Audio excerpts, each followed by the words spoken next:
Allez, suivez. Allez. Est-ce que vous êtes prêts? Bar.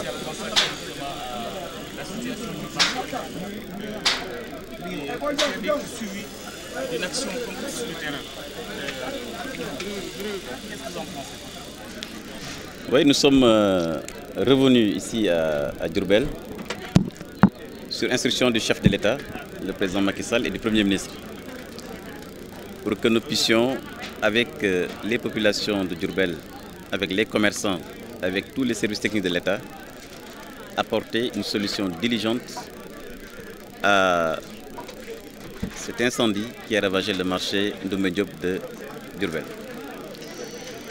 J'ai présidé donc, comme vous l'avez dit, un CRD spécial avec le gouverneur de la région de Diourbel, avec l'ensemble des services de l'État, avec le directeur général de l'AGETIP et tous ces services pour que justement nous puissions faire deux choses.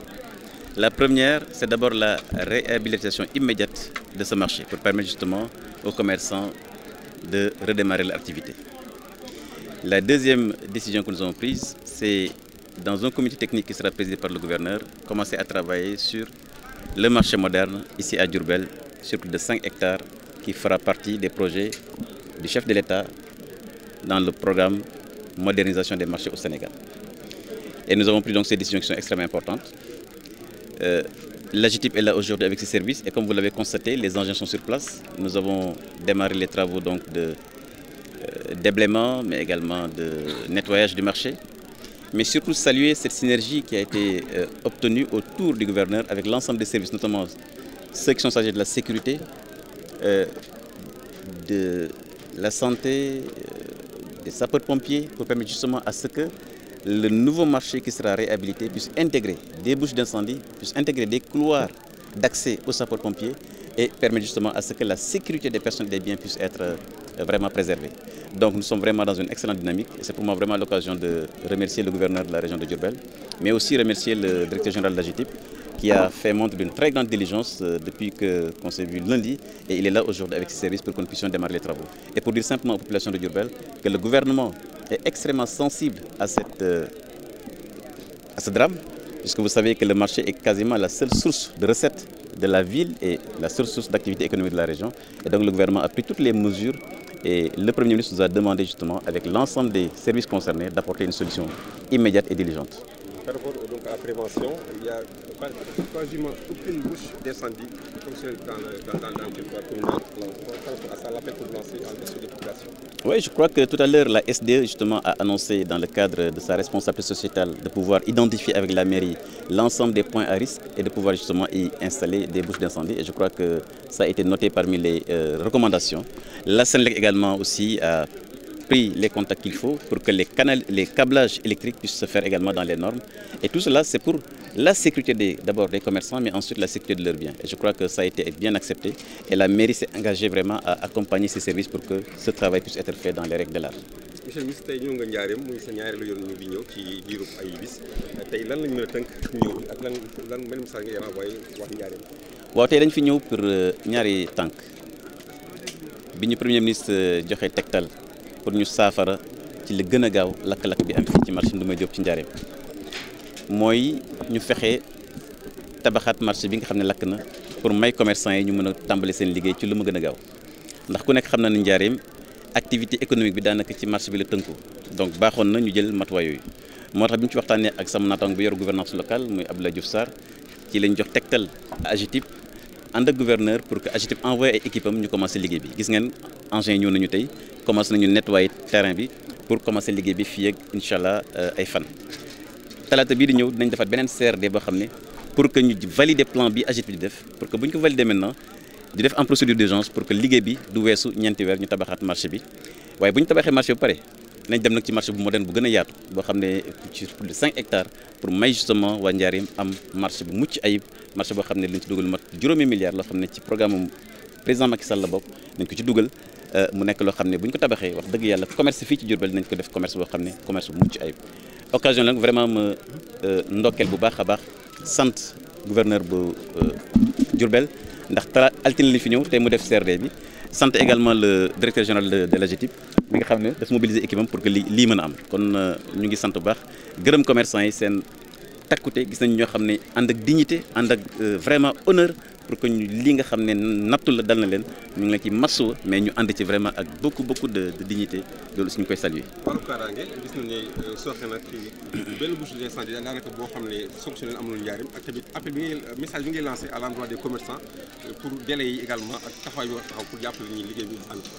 waaw ci plan bi dinañ ci boole service su sapeur pompier ak service d'hygiène pour que lii ñu defar fii ci marché Ndoumbé Diop mu am ay bouche d'incendie maanaam bu lakk-lakk amee ñaan ñu ko yàlla sapeur yi bu ñu ñëwee mën a am ndox bu ñuy jël pour mën a fay lakk-lakk bi loolu nekk loo xam ne sapeur yi wax nañ ko tey wax nañ tamit yoon yi sapeur yi war a jaar wax nañ tamit wàllu kaaraange ak commissaire de police pour que ñu mën a aar askan wi aar commerçant yi loolu yëpp boole nañ ko ci te incha allah plan bi AGETIP di présenté talaata yooyu yëpp dañu ko dugal ci biir li may tënk rek mooy di ñaan commerçant yi lii nattu la waaye nañ ci jël ay leçons jëlee leçon mooy comportement yi ci wàllu commerce wax naa ba tey ne boo amee magasin boo xam ne dugg nga fu mat juróomi million ba lu mat juróom fukki million ñuy wut ay assurance loolu tamit nañ. La lourde charge de réaliser. La lourde charge. De mettre en œuvre les décisions nécessaires de traduire en acte. Merci beaucoup. Permettez-moi d'abord de remercier Son Excellence le Président.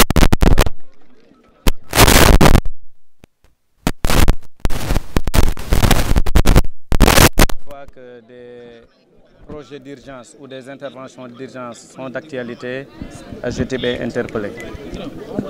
Monsieur le ministre du Commerce, que je remercie au passage, nous a interpellé le lundi avant-hier pour nous permettre de prendre toutes les dispositions utiles pour permettre non seulement de nettoyer proprement le marché, mais de mettre à disposition les équipes techniques pour pouvoir finaliser un plan de réhabilitation et de modernisation même de ce marché. C'est ce que nous avons réussi à faire aujourd'hui.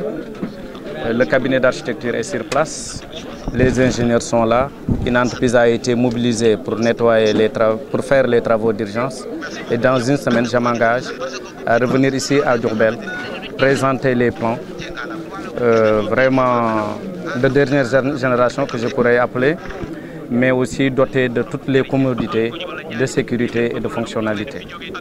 Inch'Allah, le mardi prochain, on essaiera d'améliorer les capacités d'accueil, mais de faire en sorte que toutes les normes de sécurité soient respectées. Donc, c'est ce que je voudrais dire devant le ministre, devant le gouverneur de région, à qui je remercie. Et nous avons besoin de leur appui pour permettre à l'entreprise de nettoyer dans les 72 heures le marché. Un défi qui sera difficilement réalisable sans bien sûr la complicité des commerçants. Alors quel est l'appel que vous lancez à tous ces commerçants? Nous sommes, vous savez, nous sommes à Diourbel, mais nous avons l'habitude aussi de faire des projets similaires. La plupart des marchés au Sénégal qui n'ont jamais connu d'incendie ont été réalisés par l'AGETIP. Nous avons l'habitude aussi de discuter avec les commerçants. Ils seront associés dans la conception. Leurs préoccupations seront intégrées. Et je pense qu'il n'y aura pas de difficulté pour approuver dans une semaine les plans qui seront proposés. Déjà, je me mets yan bi tegu sa kaw nga war a defar réhabilitation marché bi également proposer plan yi pour marché bees bi lan lañ ci mën a xam. waaw da ngeen may ma sant d'abord président de la République son premier ministre Mohamed Dionne le ministre du commerce ñi wóolu AGETIP ba lii amee nun la ñu woo pour que très rapidement nu ñëw jéem a solutionner problème bi. altine lañ ñu ko wax tey la àllarba indi nañu équipe yi gis ngeen leen engins yaa ngi taxaw incha allah suñu leen encadré fii ak ñetti fan daañu nettoyer marché bi. fii ak une semaine daañu proposer beneen projet architectural bu bees boo xamante ni dina am commodité yëpp mais norme de sécurité yu ci war a àndal yëpp dina nekk ci biir daañu dellu si waat fii ci Diourbel ñëw ci gouverneur ak ci teewaayu commerçant yi mais la protection civile ñu valider projet bi. suñ ko xasee ba valider incha allah ci diir bu gàtt daanu sélectionner entreprise bu koy def bu soobee yàlla incha allah feek ñeenti weer. suñu tànnee entreprise ba pare commerçant yi daañu fàtte ndogal lii dal seen kaw. Bravo.